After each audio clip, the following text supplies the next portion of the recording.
నడుమ చాలా మంది ఏం తినాలన్నా ఆన్లైన్లోనే ఆర్డర్ పెట్టుకొని తింటున్నారు కదా.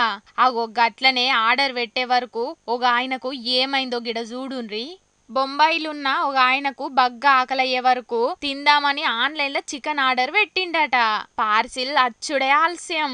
ఇప్పుకొని దబ్బ దబ్బ సగం తినే వరకు అందులో మందు గోళీలు కానొచ్చినాయట. గిట్లా గిదేందిరో, చికెన్ ఆర్డర్ పెడితే కూల్ డ్రింక్ ఇంకేదో ఆఫర్లు ఇస్తారు గాని గీళ్ళేంది ఇంట్లో మందు గోళీలు వేసిండ్రని మస్తు పరిశాన్ అయిందట. తిండి పార్సిల్ చేసేటోళ్ళు ఈయన మందులేసుకోగా జారి పడ్డాయో లేకపోతే ఏమైందో గాని ఇక ఎంబటే తిండిని డెలివరీ చేసిన కంపెనీల మీద కంప్లైంట్ చేసిండట.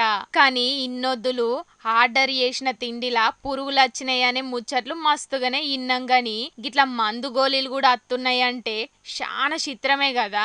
ఇక రేపు రేపు ఇంకేమొస్తాయో మరి.